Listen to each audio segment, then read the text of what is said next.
안녕하세요. 저는 60대 할머니입니다. 고민이 있을 때면 늘 다른 사람들의 사연을 들으며 위로받고는 했는데 평범한 줄만 알았던 제게도 믿을 수 없는 일이 일어나서 이렇게 글을 쓰게 되었어요. 저에게는 아들 하나와 며느리, 그리고 눈에 넣어도 아프지 않을 금쪽 같은 손주가 있어요. 아니, 정확하게는 있었다고 해야 할까요? 애 아빠는 아들 중학생 때 먼저 하늘나라로 가버렸어요. 남들은 보험금 받아 아이들 키운다던데 형편이 어려웠던 우리는 보험 하나 들 돈도 없었기에 그런 건 바랄 수도 없었죠. 그래서 애 아빠 장례가 끝나자마자 시장에서 옥수수를 쪄서 팔기도 하고 겨울이면 풀빵을 팔고 또 그러다 어느 해에는 야쿠르트 장사도 하며 악착같이 아들을 키워왔답니다.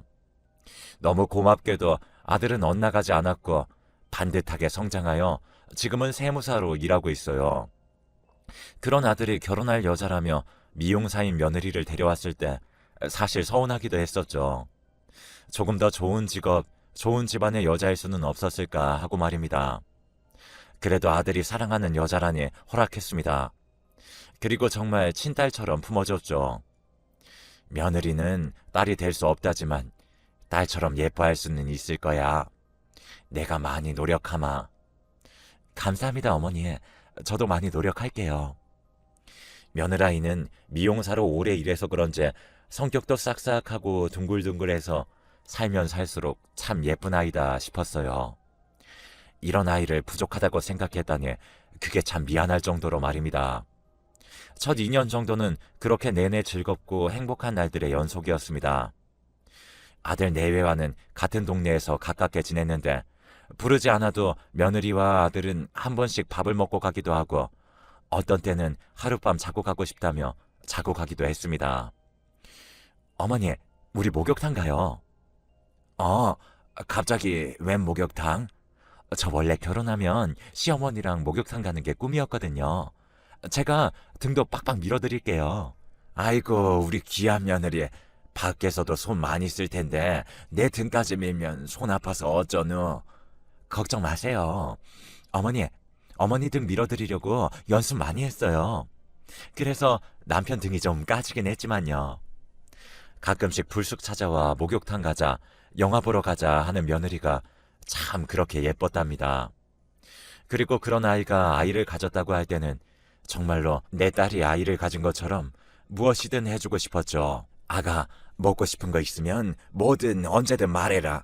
네 남편이 안 사다 주면 나라도 사다 주마. 역시 어머니가 최고라니까. 아들, 너는 무조건 새아가한테 잘해주고 집안에서 큰 소리 치지 말고 늦게 들어오지 말고 무조건 일찍 다녀. 알았어? 당신 어머니 말씀 잘 들었죠? 당신 잘못하면 나 어머니한테 다 잃은다. 아들은 누구 엄마냐며 뾰루퉁하기도 했지만 그러면서도 내심 기분은 좋아 보이더라고요.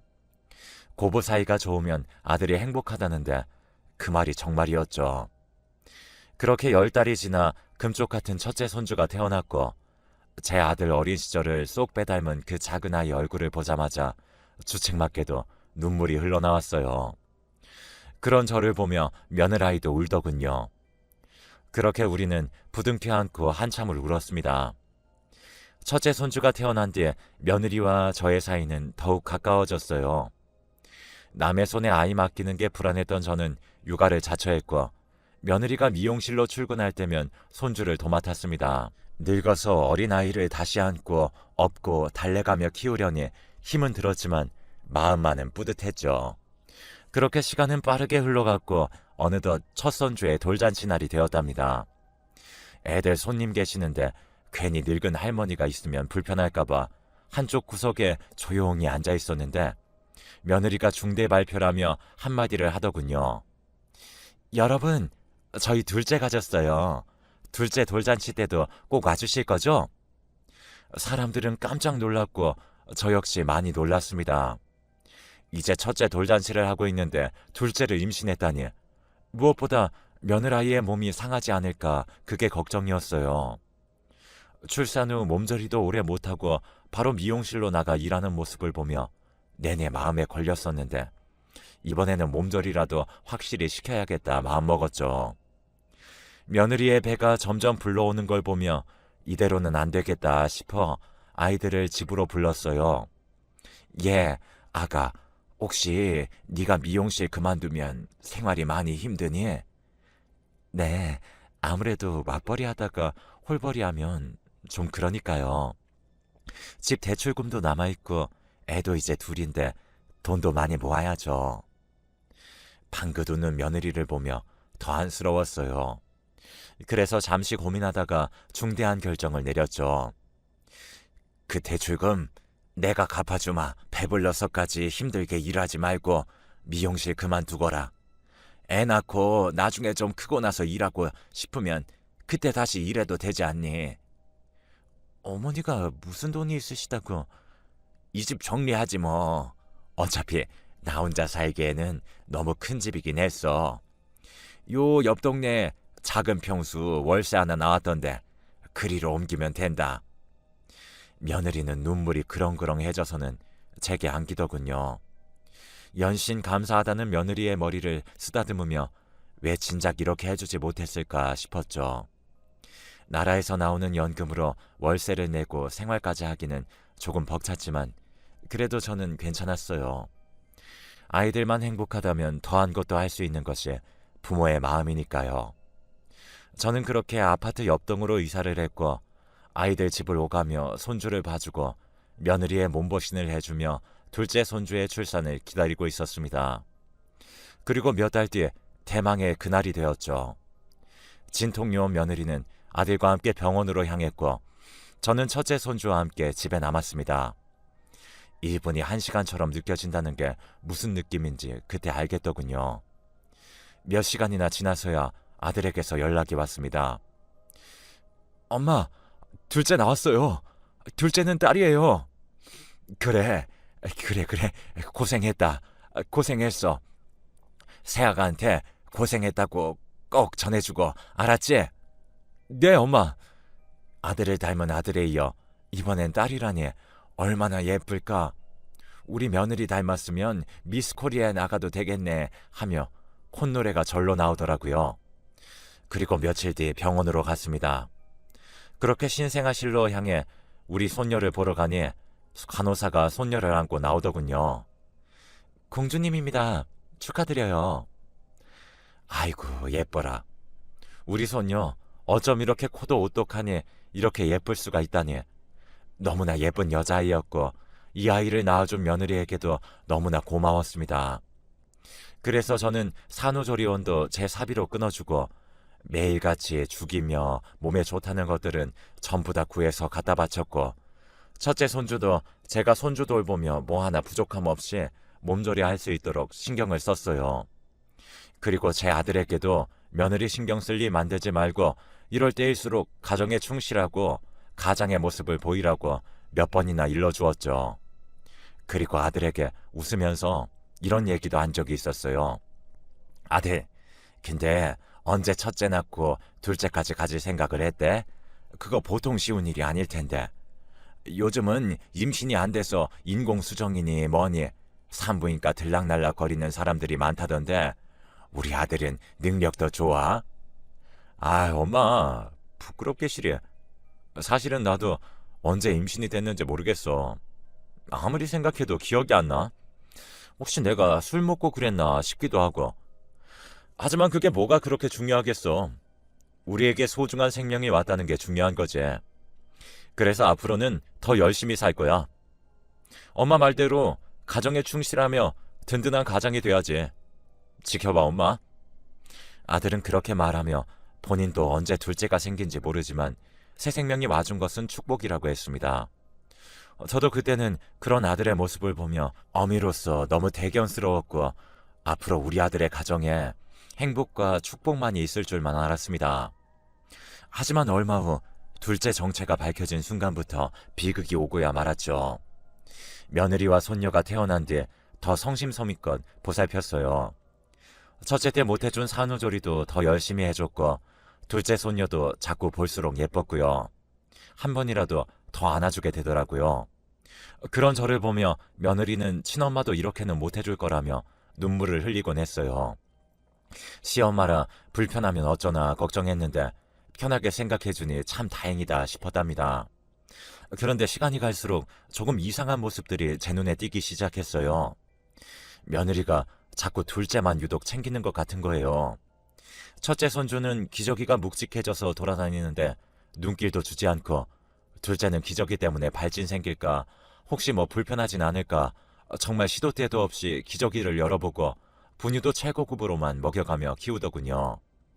딸이라서 그런가 보다 싶으면서도 아들을 쏙 빼닮은 첫째 손주를 차별하는 것 같아 내심 서운하기도 했지만, 그래도 애가 얼마나 이쁘면 저럴까 하고 이해하고 넘어가기로 했어요. 그런데 날이 갈수록 며느리의 편애는 점점 더 심해져 갔습니다. 아들이라는 이유로 첫째는 방치해놓고 둘째 손녀만 금이야 오기야 하더군요. 놀이터에 애들을 데리고 가도 첫째는 넘어지든 말든 신경도 안 쓰는데, 둘째는 넘어질까봐 쫓아다니면서 잡아주고 넘어지면 바로 일으켜 세워 안아주더군요. 그런 모습을 보며 저는 첫째 손주가 왠지 안쓰러워 더 챙겨주곤 했는데, 그러다 보니 자연스레 첫째는 저에게, 둘째는 며느리에게 정을 붙이며 편을 가르듯 갈라졌습니다. 이건 아니다 싶어 하루는 며느리를 불러다 놓고 이야기했죠.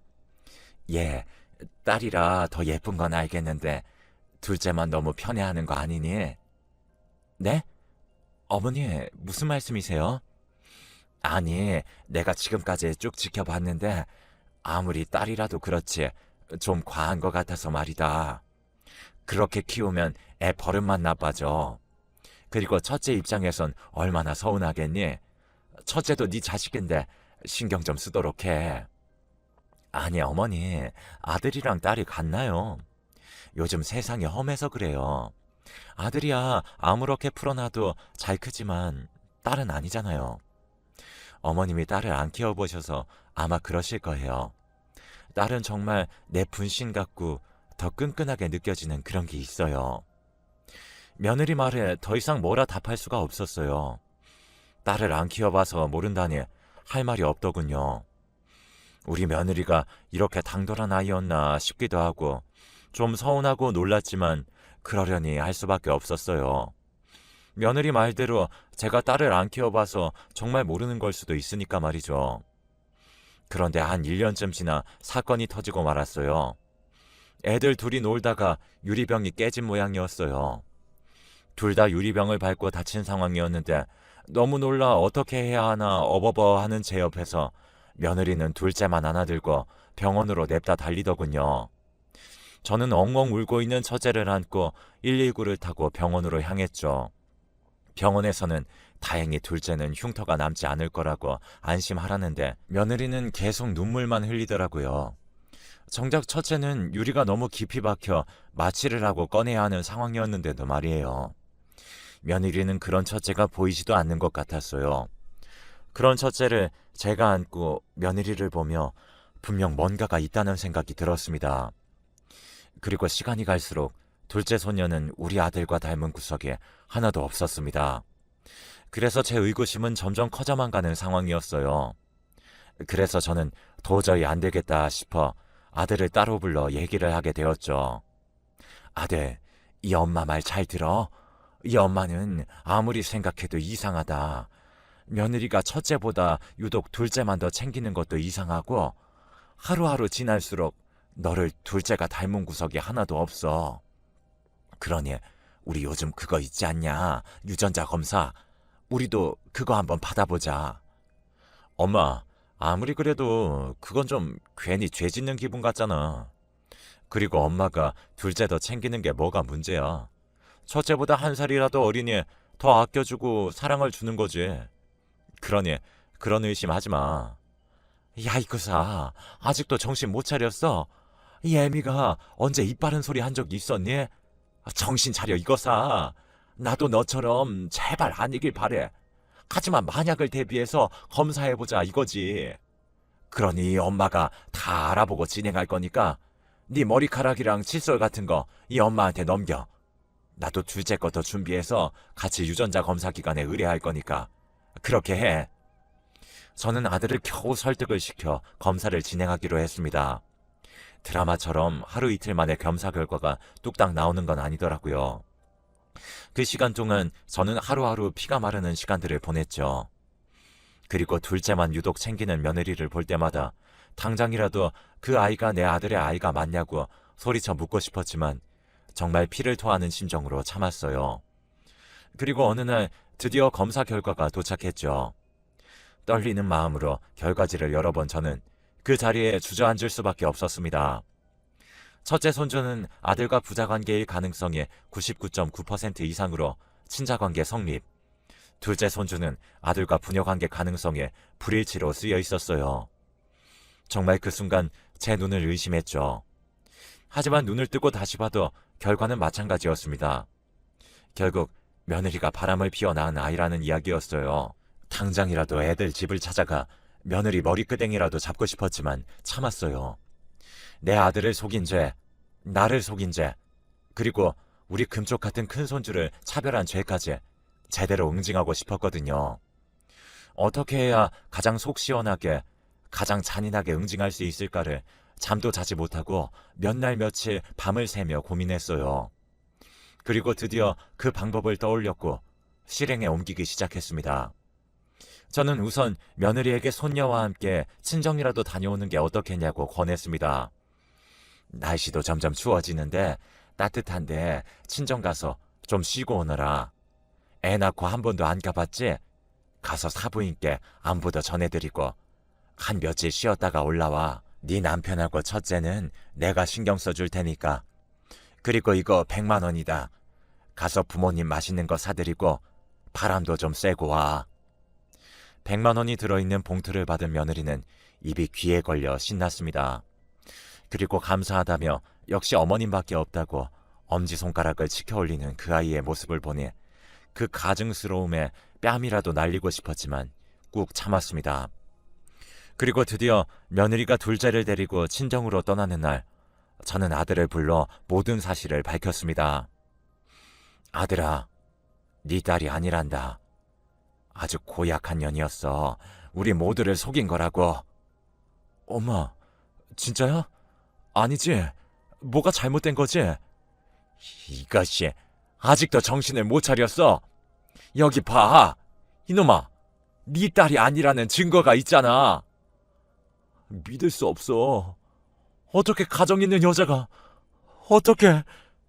아들은 그렇게 말하더니 한참을 저를 부여안고 오열을 하더군요. 당장 가서 며느리가 있는 처가에 가서 다 뒤집어 놓는다는 걸 겨우 말려서 진정을 시켰습니다. 내가 다 알아서 하마. 넌 네 애미가 어떻게 하는지 보고만 있어. 지금 세상이 어떤 세상인데 그렇게 무식하게 복수를 하려고 해. 그냥 차근차근 숨 막히게 조여주면 된다. 그러니 넌 경고망동하지 말고 그냥 이 애미 믿고 기다리고 있어. 저는 그렇게 강하게 아들에게 일러주고 복수를 해나가기로 했습니다. 저는 곧바로 부동산으로 향해 일단 아들 내외 집부터 내놨습니다. 명의는 다행히 아들 명의였기 때문에 처분이 쉬웠어요. 급한 대로 짐은 모두 빼서 이삿짐 센터 컨테이너 박스에 넣어 보관했고 아들은 당분간 저희 집에서 지내게 했습니다. 그리고 유전자 검사 결과지를 가지고 변호사를 찾아가 이혼 소송을 의뢰했습니다. 변호사 말로는 이 정도면 아주 유리하게 이혼을 빨리 끝낼 수 있다고 말을 해주더군요. 그렇게 숨가쁘게 일주일을 보내고 나니 며느리가 친정에서 돌아왔습니다. 며느리는 텅 비어있는 집에 들어갔다가 놀랐는지 저희 집으로 달려왔어요. 저와 아들이 며느리의 전화를 피했으니 저희 집까지 찾아온 거였죠. 인터폰으로 보이는 며느리 얼굴을 보니 정말 끔찍히도 보기 싫더군요. 어머니, 저희 집이 이상해요. 짐이 하나도 없어요. 어떻게 된 거예요? 그 사람 어디 갔어요? 그 사람은 누굴 말하는 거니? 내 아들을 말하는 거니? 아니면 네 애인을 말하는 거니? 그러자 며느리는 눈치는 빠른 건지 그때부터 흐느끼기 시작했어요. 평생 가는 비밀은 세상에 없다. 우리 속일 때는 들킬 것도 생각했어야지. 난 그래도 그동안 널 정말 딸처럼 생각했어. 늘 안쓰러웠고 그래서 무슨 잘못이든 품어주고 싶었지. 근데 이건 아니다. 내 아들을 기만하고 날 속인 죄는 용서할 수가 없어. 제게 어머님 잘못했다고 다 설명하겠다는 그 아이에게 더 이상 대꾸하지 않았습니다. 그랬더니 한참을 서 있다가 며느리는 어딘가로 가더군요. 그리고 얼마 뒤에 아들이 조퇴를 했는지 집으로 왔어요. 며느리를 데리고 말이죠. 집에 들어오자마자 며느리는 무릎을 꿇고 납작 엎드렸습니다. 어머니, 정말 죄송해요. 일부러 그러려고 그런 게 아니에요. 너무 외로워서 정말 잠깐 만났는데 정말 실수였어요.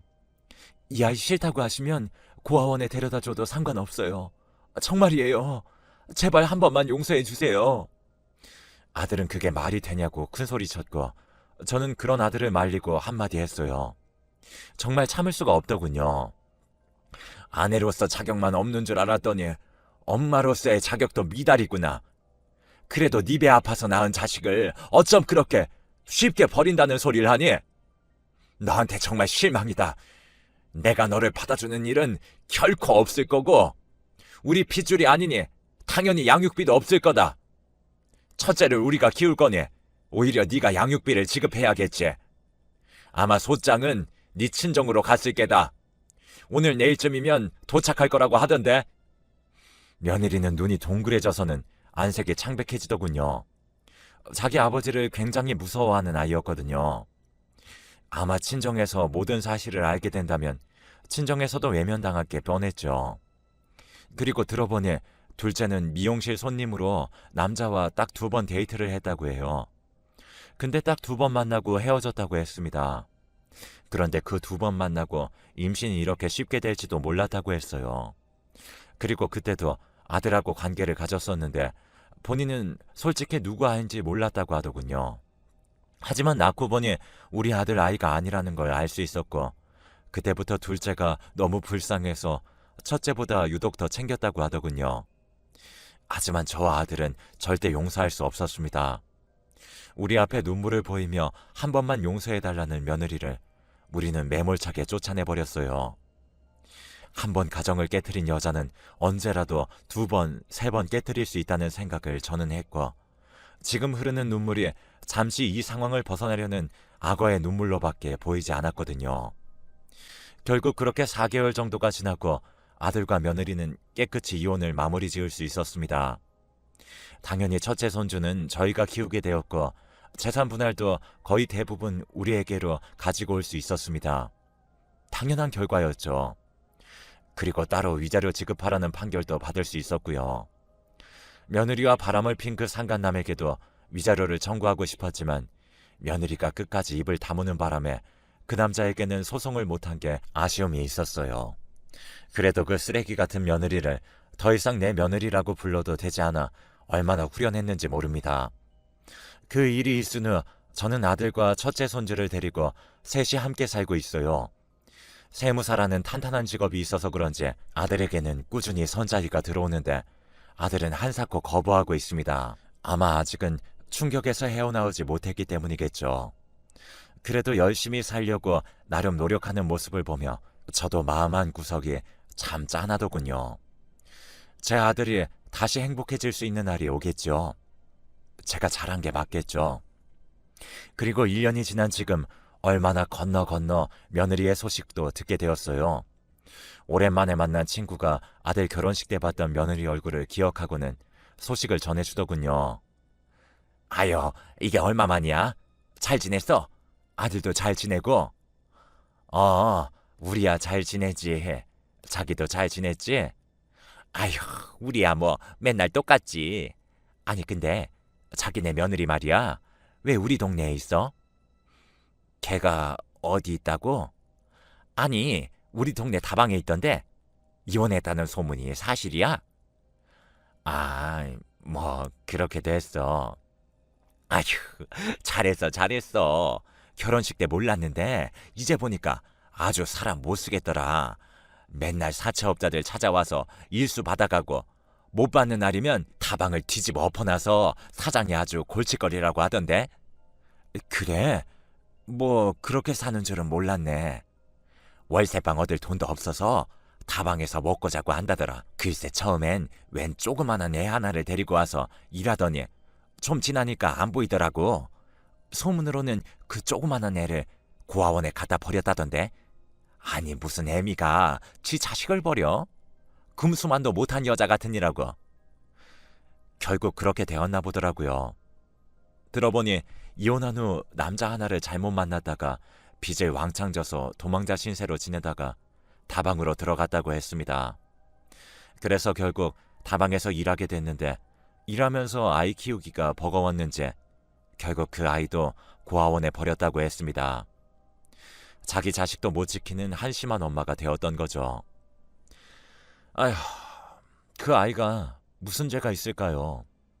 부모 잘못 만난 죄밖에 없는 불쌍한 아이인데 너무나 안타까웠습니다. 이제 어딜 가든 누굴 만나든 자신의 꼬리표를 떼어놓을 수는 없을 겁니다.